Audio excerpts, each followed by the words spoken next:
Hi everyone, welcome to sleepy classes. Premix में आप सबका स्वागत है। आज हम डिस्कस करने जा रहे हैं एग्रीकल्चर के प्रीवियस ईयर क्वेश्चंस। देखिए, एग्रीकल्चर एनवायरनमेंट का एक बहुत ही इंपॉर्टेंट पार्ट है क्योंकि हर साल एटलीस्ट 3 से 4 क्वेश्चंस और कुछ कुछ सालों में तो इससे ज़्यादा भी एग्रीकल्चर के कंपोनेंट से आते हैं। लेकिन इतना ज़्यादा इंपॉर्टेंस एग्रीकल्चर को नहीं दिया जाता जितना biodiversity, climate change, renewable energy को दिया जाता है।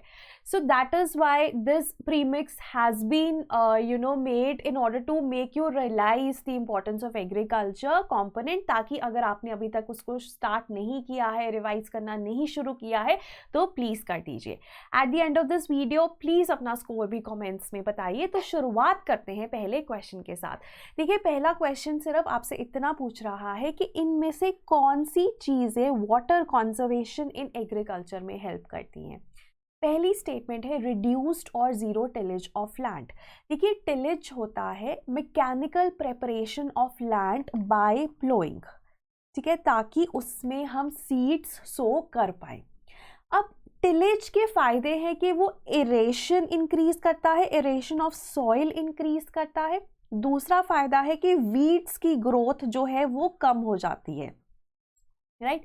लेकिन लेटली नो टिलेज और जीरो टिलेज और इनफैक्ट रिड्यूस्ड और कॉन्जर्वेशन टिलेज को अपनाया जा रहा है बिकॉज उसके भी बहुत ज़्यादा फायदे हैं। देखो, जीरो टिलेज या फिर कॉन्जर्वेशन टिलेज का मतलब है, जीरो का मतलब है कि आप बिल्कुल भी प्रिपेयर नहीं कर रहे हो लैंड को एज सच, उसमें आप सीड्स सो कर रहे हो। कॉन्जर्वेशन टिलेज है कि कम प्रिपेयर कर रहे हो जितना कि हम कन्वेंशनल टिलेज में करते हैं। अब अगर हम नो टिलेज करते हैं, मतलब कुछ भी हमने मैकेनिकल प्रेपरेशन नहीं की, तो उसके ना बहुत सारे फायदे दिए जाते हैं, जैसे कि उससे सॉइल इरोजन कम होता है, ठीक है, वाटर इरोजन कम होता है, पानी जो है कंजर्व रहता है सॉइल में, क्योंकि जब आप सॉइल को, नीचे वाली लेयर को सॉइल की ऊपर लेकर आओगे तो ऑब्वियसली वो सन के साथ एक्सपोज होगी, तो उससे वाटर लॉस होता है सॉइल में से, इवन कार्बन लॉस होता है। तो ऐसा माना जाता है कि टिलेज करने से सॉइल ऑर्गेनिक कार्बन भी कम होता है। तो वो जो चीज़ें हैं वो नो टिलेज में हमें देखने को मिलती हैं कि soil organic carbon is increased, carbon sequestration होता है, ठीक है। उसके बाद वाटर इरोजन, सॉइल और इरोजन ये कम होता है। और टिलेज करने में हम कोई भी मशीनरी नहीं यूज़ कर रहे, तो फॉसिल फ्यूल्स जो कि उस मशीनरी को रन करने में यूज़ होंगे वो भी हम नहीं यूज़ करेंगे। तो एक तरह से ग्रीन हाउस गैसेस का जो इमिशन है वो कम होगा, मिटिगेशन में हेल्प करेगा। तो बहुत ज़्यादा फ़ायदे हैं और उनमें से लाइक आई सेड एक फ़ायदा ये भी है कि वाटर कंजर्वेशन होता है, क्योंकि जो सॉइल की नीचे मॉइस्ट लेयर है वो एक्सपोज नहीं होती है, right. So that is there. उसके बाद जो सेकंड है ना, अप्लाइंग जिप्सम। देखो, कई कई जगहों पे ना अगर आप सर्च करोगे कि क्या जिप्सम वाटर कंजर्वेशन में हेल्प करता है, अगर आप जिप्सम को सॉइल के साथ ऐड कर दे तो वो भी आपको मिल जाएगा, अच्छा खासा लिटरेचर मिल जाएगा। लेकिन अगर हम 2017 का ये क्वेश्चन है और यूपीएससी की में जो आंसर था वो 1 and 3 है, ठीक है। अब यूपीएससी को एक्सप्लेनेशन नहीं देता, तो अगर आपको ये क्वेश्चन यूपीएससी में आता है किसी भी फॉर्म में तो याद कर लीजिए कि जिप्सम का कोई इफेक्ट नहीं है इन वाटर कंजर्वेशन। और थर्ड स्टेटमेंट तो क्वाइट ऑब्वियस है कि जब आप क्रॉप रेजिड्यू को वही रहने देंगे, ठीक है, तो वाटर कंजर्वेशन होगा ही होगा, राइट। सो इसलिए जो हमारा आंसर है वो 1 and 3 हो जाता है। अगर आप क्रॉप रेजिड्यू को निकालते हैं, ठीक है, तो ऑब्वियसली आपका जो वाटर लॉस है वो होगा। अगर आप उसको वहीं पे रहने देते हैं तो वाटर जो है कंजर्वेशन होगी, राइट। तो ये हमारा आंसर था। अब like I said, no till farming या फिर जो जीरो टिलेज है ये बहुत ज़्यादा आप पढ़ते हो, इवन क्वेश्चन भी बहुत आते हैं इस पे। तो इसमें क्या होता है, सीड्स को ना ड्रिलर्स के थ्रू, हम सॉइल की मैकेनिकल प्रेपरेशन नहीं करते जो कि हम टिलेज में करते हैं, इसमें सीड्स को ना ड्रिलर्स के थ्रू या डायरेक्ट सीडिंग ऑफ राइस के सॉइल के ऊपर ही रख दिया जाता है and you don't actually prepare the land जैसे कि कन्वेंशनली हम करते थे फ्लोइंग से। So that is what no-till farming, zero tillage और direct drilling is. तो इसके ना बहुत सारे फ़ायदे बताए जाते हैं। पहला फ़ायदा तो जैसे मैंने आपको बताया, सॉइल इरोजन कम होता है। अब सॉइल अगर पानी आप दोगे तो सॉइल उसके साथ नहीं इरोड होगा, ठीक है, क्योंकि आपने आज सच मैकेनिकल प्रेपरेशन तो नहीं की, तो सॉइल को हमने लूजन नहीं किया। तो क्या होता है कि जब सॉइल वाटर के साथ कुछ वाटर बॉडी में जाता है तो वो वाटर बॉडी में भी सॉइल कम आता है, तो वाटर की क्वालिटी भी अच्छी हो जाती है, क्योंकि उसमें सेडिमेंट या सॉइल नहीं आया, क्योंकि सॉइल तो एक तरह से वहीं पे पड़ा है। अदरवाइज अगर आप प्लोइंग करते हो तो सॉइल लूजन हो जाता है, तो जब आप पानी देते हो तो सॉइल की इरोजन बढ़ जाती है। अब इसे ना माना जाता है कि नो टिल से ना सॉइल की हेल्थ बढ़ती है, होल्डिंग कैपेसिटी बढ़ती है सॉइल की, तो उससे क्या होता है कि प्लांट की ग्रोथ भी अच्छी होती है। फॉसिल फ्यूल पार्ट मशीनरी कम चाहिए तो ग्रीन हाउस गैस एमिशंस कम होंगी। And like I said water conservation में हेल्प करता है। Water holding capacity of the soil बढ़ती है, ठीक है, क्योंकि जो नीचे का मॉइस्ट लेयर है वो एक्सपोज नहीं हुआ, तो वाटर कंजर्वेशन उस तरह से भी होता है। और दूसरी चीज़ ये है कि जैसे जो नीचे की लेयर जब एक्सपोज होती है, सॉइल ऑर्गेनिक कार्बन ऑब्वियसली वहाँ पे ज़्यादा होगा तो वो एक्सपोज होता है, तो ऐसे माना जाता है वो carbon is lost into the atmosphere by reacting with oxygen in the form of carbon dioxide, तो वो भी नहीं होता अगर हम नो टिल फार्मिंग में देखें, तो काफ़ी ज़्यादा बेनिफिट्स हैं इसके। Then second question is regarding conservation agriculture. देखिए अब इसका जो आंसर है ना 245 है।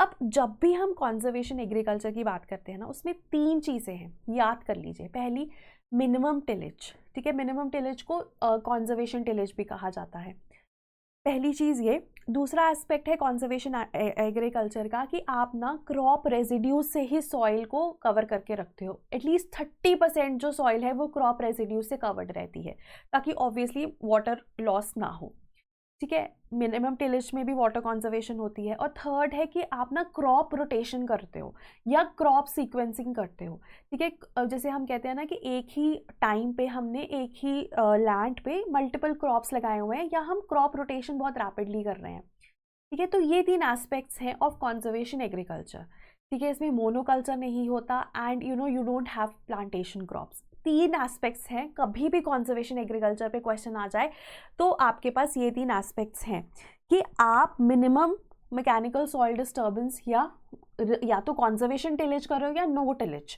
दूसरा, सॉइल को हम कवर करके रखते हैं, एटलीस्ट 30% जो सॉइल है वो या तो क्रॉप रेजिड्यू से कवर होगी या we'll cover the soil.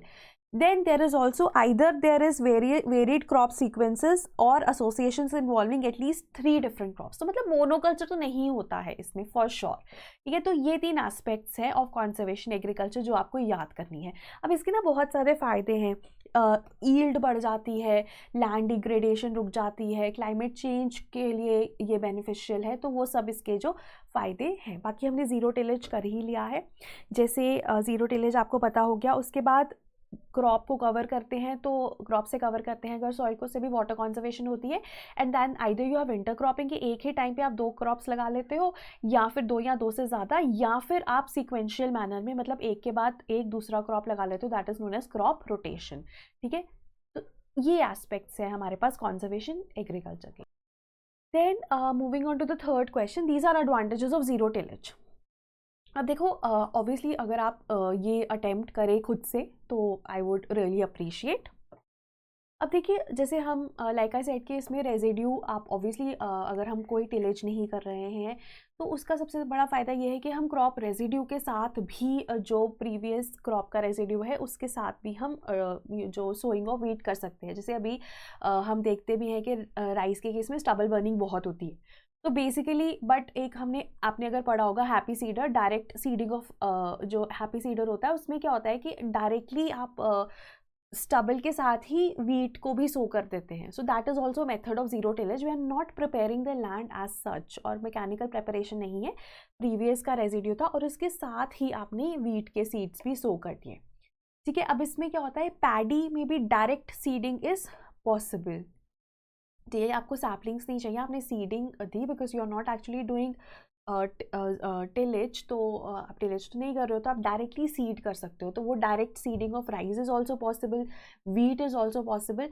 And like I said कि कार्बन सीक्वेस्ट्रेशन भी पॉसिबल होती है। एक बहुत बड़ा एडवांटेज है ज़ीरो टिलेज का, क्योंकि एक तो जब आप मैकेनिकल प्रेपरेशन नहीं कर रहे हो लैंड की, तो जो अंदर का सॉइल ऑर्गेनिक कार्बन है वो एक्सपोज नहीं होता है, जिसकी वजह से क्या है कि जो कार्बन डाइऑक्साइड से सॉइल ऑर्गेनिक कार्बन रिएक्ट नहीं करेगा, सॉरी ऑक्सीजन से रिएक्ट नहीं करेगा, कार्बन डाइऑक्साइड नहीं बनेगा और वो कंजर्व्ड रहेगा सॉइल में।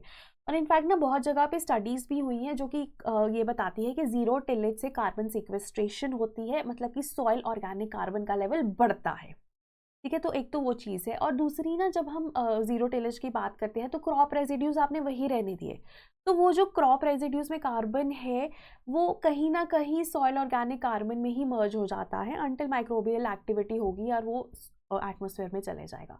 तो मतलब एक बात आपको याद रखनी है कि जो ज़ीरो टिलेज है उसमें carbon sequestration is possible, soil organic carbon का जो लेवल है वो बढ़ता है, राइट।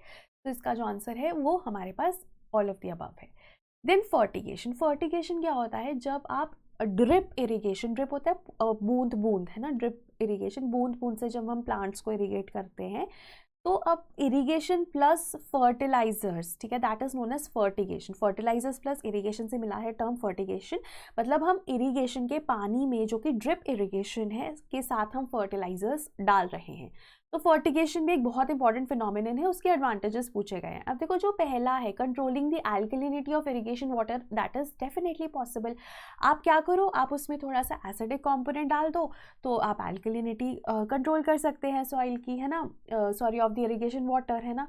तो अब पता है क्या होता है, जैसे प्लांट्स है ना, प्लांट्स मोस्टली ग्रो करते हैं न्यूट्रल सॉइल में, है ना, 7 या 7.3 के बीच में प्लांट्स ग्रो करते हैं, मतलब slightly acidic, slightly alkaline, neutral के बीच में प्लांट्स ग्रो करते हैं। अगर आप एल्कलिनिटी बढ़ा दोगे ना, तो बहुत सारे न्यूट्रिएंट्स ना प्लांट्स के लिए अवेलेबल नहीं रहते। अगर आप सॉइल की एल्कलिनिटी बढ़ा दोगे तो nutrients are not available for the uptake by the plant in the soil. तो उससे क्या होता है, प्लांट की यील्ड डिक्रीज होने लग जाती है। बट अगर आपको एल्कलिनिटी को कम करना है तो आप जो एसिडिटी है उसको ऑब्वियसली एसिडिक चीज़ डाल दोगे एल्कलिनाइन चीज़ में, तो वो न्यूट्रल हो जाएगा, तो वो पॉसिबल है। दूसरा स्टेटमेंट ना इसलिए गलत है क्योंकि जो रॉक फॉस्फेट और फॉस्फेटिक फर्टिलाइजर्स होते हैं ना, ये वाटर सॉल्युबल नहीं होते, तो ये ड्रिप इरिगेशन के थ्रू आप नहीं दे सकते, सो that is Y that is wrong. उसके बाद क्योंकि ना ऐसा माना जाता है कि ड्रिप इरिगेशन एकदम प्लांट के रूट्स के पास हम जाके करते हैं, ठीक है, ताकि वाटर कंजर्वेशन हो, वाटर लॉस कम हो। जैसे फ्लड इरिगेशन में जब आप पानी एकदम से खोल देते हो, वो फ्लडिंग कर देता है ऑफ द फील्ड, तो उसमें वाटर लॉस बहुत होता है, बहुत ही कम है जो सॉइल तक जाता है और प्लांट तक पहुंचता है, बाकी तो इवेपोरेट ही हो जाता है। तो ड्रिप इरिगेशन में एकदम आप पानी रूट पे डाल रहे हो, है ना, तो प्लांट सारा वो पानी अब्जॉर्ब कर लेता है, फर्टिलाइजर्स जो उसमें है वो अब्जॉर्ब कर लेते हैं, तो ऐसा माना जाता है कि प्लांट को ज़्यादा अवेलेबिलिटी हो जाती है न्यूट्रिएंट्स की। एंड ऑब्वियसली क्योंकि प्लांट्स ही सारे न्यूट्रिएंट्स अब्जॉर्ब कर रहे हैं, तो सॉइल में न्यूट्रिएंट्स नहीं जाएंगे, उनकी लीचिंग कम होगी। So that is why the answer is 1, 3 and 4। Second इसलिए गलत है क्योंकि ये जो रॉक फॉस्फेट या फॉस्फेटिक सॉल्ट्स होते हैं, they are not soluble in water, ठीक है। So that is there. उसके बाद सॉरी लास्ट क्वेश्चन था ये ना, एक क्वेश्चन था कार्बोफ्यूरॉन, मेथाइल पैराथियोन, ये क्या है, these chemicals are what. So basically these chemicals are pesticides, ठीक है। अब ये जो पेस्टिसाइड्स है ना, ये हार्मफुल पेस्टिसाइड्स है, इसलिए ये बैंड है, ठीक है। अब इसको रिप्लेस किया गया है with slightly less harmful chemicals, तो वो न्यूज़ में था, केरला ने बेसिकली किया था। So that was why this question was in news. But nonetheless carbofuran, methyl parathion, I think नाम से ही आप बता सकते हैं कि ये पेस्टिसाइड्स हैं। So it is not a difficult question, but हाँ, एक बार इनके नाम एक बार फिर से देख लीजिए। बाकी ट्राई एसोफॉस हो गया, फोरेट हो गया, बाकी मैगज़ीन जैसे डाउन टू अर्थ मैगज़ीन में ऐसे आर्टिकल्स आते रहते हैं, तो एक बार उन पे ज़रूर नज़र रखिए। हम भी कोशिश करते हैं कि हम अपने करंट अफेयर्स में, प्रीमिक्स में वो कवर करें, but you should also be keeping an I, right. So this was regarding today's premix. कोई भी डाउट है आपको किसी फॉर्म का, आप कमेंट्स में पूछ सकते हैं, एंड अपना स्कोर भी ज़रूर लिखिए कमेंट्स में। एंड देन लास्टली जैसे कि हमारा जो क्रैश कोर्स है वो इस मंडे से स्टार्ट हो रहा है एंड लाइव होगा, और करंट और स्टैटिक कवर होगा, उसमें PYQs कवर होंगे। उसके बाद आपको MCQs दिए जाएंगे फॉर प्रैक्टिस, FLTs मिल रहे हैं, इसमें आपको टेलीग्राम ग्रुप का एक्सेस मिल रहा है, and then there is also a CSAT master class, and all of this at 10,799। अगर आप श्योर नहीं हो प्रीलिम्स को लेकर, so please join this course, because अभी टाइम है and prelims is very much possible, and this course is going to aid you in that that prospect of clearing prelims. तो प्लीज़ आप इस कोर्स के बारे में और भी कोई इन्फॉर्मेशन आप हमें कॉल कर सकते हैं 100890303043 पे। और अगर आप चाहते हैं कि सिर्फ आप टेस्ट दें तो वो भी पॉसिबल है। 30 टेस्ट अवेलेबल हैं एट द कॉस्ट ऑफ 4049। और अगर आप सिर्फ मेंटरशिप चाहते हैं, जैसे एकेडमिक मेंटरशिप होता है, कोई भी आपको एकेडमिक डाउट है, कॉन्सेप्चुअल क्लैरिटी नहीं है, वो आप एकेडमिक मेंटरशिप में पूछ सकते हैं। और स्ट्रेटेजिक होता है, आपको एक सक्सेसफुल कैंडिडेट के साथ जोड़ा जाएगा जो कि आपको स्ट्रैटेजी वाइज आप अपनी चीज़ें कैसे और इम्प्रूव कर सकते हैं उसमें गाइडेंस देंगे। तो वो भी 4049 पे है, लेकिन अगर आप टेस्ट सीरीज़ और ये इकट्ठा लेते हो मेंटरशिप प्रोग्राम तो ये 6749 पे अवेलेबल है। So that was all for today. Thank you so much for listening.